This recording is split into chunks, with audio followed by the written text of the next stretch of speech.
Hello students, JDS coaching centre में आपका बहुत बहुत स्वागत। आज का जो हमारा क्लासेस जो टॉपिक है वो आज मैं ऐसा टॉपिक लेके आया हूँ जैसे द्रव्यमान और भार। ये बच्चों के दिल और दिमाग में ये पूरी तरीके से कंफ्यूजिंग बना रहता है कि द्रव्यमान और भार में क्या डिफरेंस है, इसको क्या मतलब है इसका।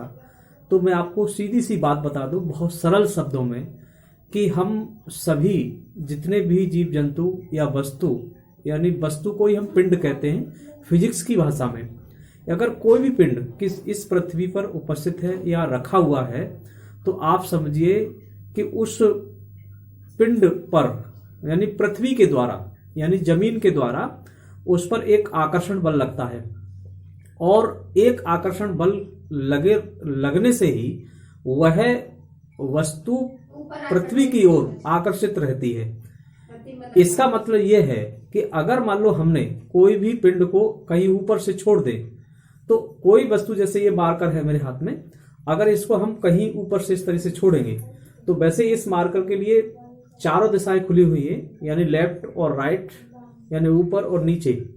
तो ये देखा गया कि जो हमारे एक साइंटिस्ट थे न्यूटन, उन्होंने भी ये ज्ञात किया कि अगर आखिर वस्तु नीचे की ओर क्यों जा रही है, जबकि इसके लिए तीनों दिशाएं यानी चारों दिशाएं खुली हुई है लेकिन ये नीचे ही जाती है। तो न्यूटन ने भी ये सिद्ध करके दिखाया था। अपने न्यूटन के बहुत सारे नियम उन्होंने दिए थे और उसमें ये सिद्ध करके दिखाया कि वास्तव में प्रत्येक वस्तु पर पृथ्वी अपना एक आकर्षण बल लगाती है।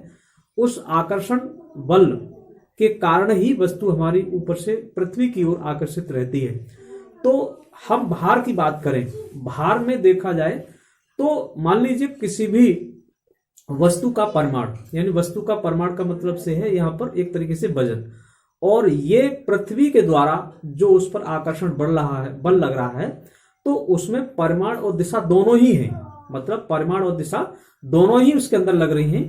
तो अगर ये स्थिति में ऐसी बनता है, परिमाण और दिशा दोनों बनती हैं, तो इस स्थिति में ये हमारा जो भार होता है वो सदिश राशि के अंतर्गत तुलना उसकी हो जाती है। जैसे कि मैंने यहाँ बताया है कि किसी वस्तु पर पृथ्वी द्वारा लगाया गया आकर्षण बल वस्तु का भार कहलाता है।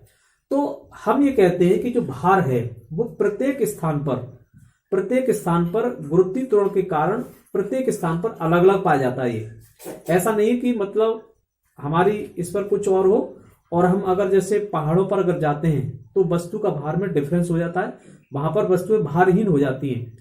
भारहीन का मतलब है कि पृथ्वी पर उसका आकर्षण बल समाप्ति की ओर हो जाता है, तो इसलिए हमें वस्तु भारहीन लगती है। अगर हम कहीं जैसे कोई पहाड़ है और या फिर कहीं बहुत ऊंचाई पे अंतरिक्ष में चले जाएं तो वहां पर इसके मतलब भार में कमी आ जाती है, भारहीनता वस्तु के अंदर हो जाती है।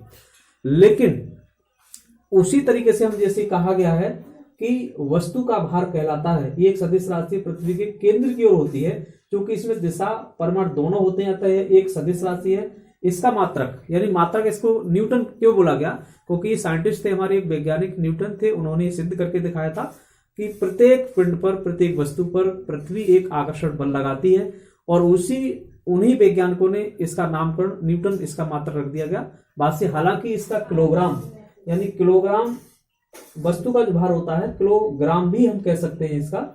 और इन्होंने वस्तु का भार यानी वस्तु का भार से वेट से WEIGHT से वेट से इन्होंने स्मॉल w ले लिया और इसके बराबर इन्होंने एक फॉर्मूला दे दिया GM capital M small m upon R square दिया इन्होंने। G जो होता है यहाँ पर आपका पृथ्वी, M जो है पृथ्वी का द्रव्यमान और स्मॉल m है वो हमारा है कोई भी पिंड का द्रव्यमान और R इसकी त्रिज्या है। तो इन्होंने एक फॉर्मूला दिया W बराबर G इंटू M या M इंटू G भी कह सकते हैं, और यहाँ पर M इस पृथ्वी का पिंड है और G इसका गुरुत्वाकर्षण है। ये ध्यान रखना कि ये प्रत्येक स्थान पर जाकर के अलग अलग हो जाता है। जबकि हमारा द्रव्यमान की हम बात करें, द्रव्यमान में देख रहे हैं कि ये मास जिसको हम बोलते हैं, ये किसी वस्तु का द्रव्यमान उस वस्तु में उपस्थित पदार्थ के परिमाण को कहते हैं। ये लिखा है, बिल्कुल साफ साफ लिख रहा है, किसी वस्तु का द्रव्यमान उस वस्तु में उपस्थित पदार्थ के परिमाण को द्रव्यमान कहते हैं। इसका मात्रक किलोग्राम होता है। ये देखिए, द्रव्यमान जो होता है वो किसी वस्तु का परिमाण यानी उसकी क्वांटिटी, उसकी मात्रा को हम कह रहे हैं। ये कहीं भी किसी भी स्थान पर ले जाओ, इसके द्रव्यमान में, इसके परिमाण में कोई भी बिल्कुल अंतर नहीं आता है। तो ये मैंने इसका मात्रक हम देखेंगे, तो इसका मात्रक क्या है, किलोग्राम।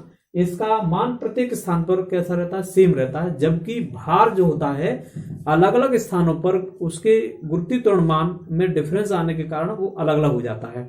तो ये मैं आपको आशा करता हूं कि आप लोगों को ये समझ में आया होगा कि भार और द्रव्यमान क्या चीज होता है।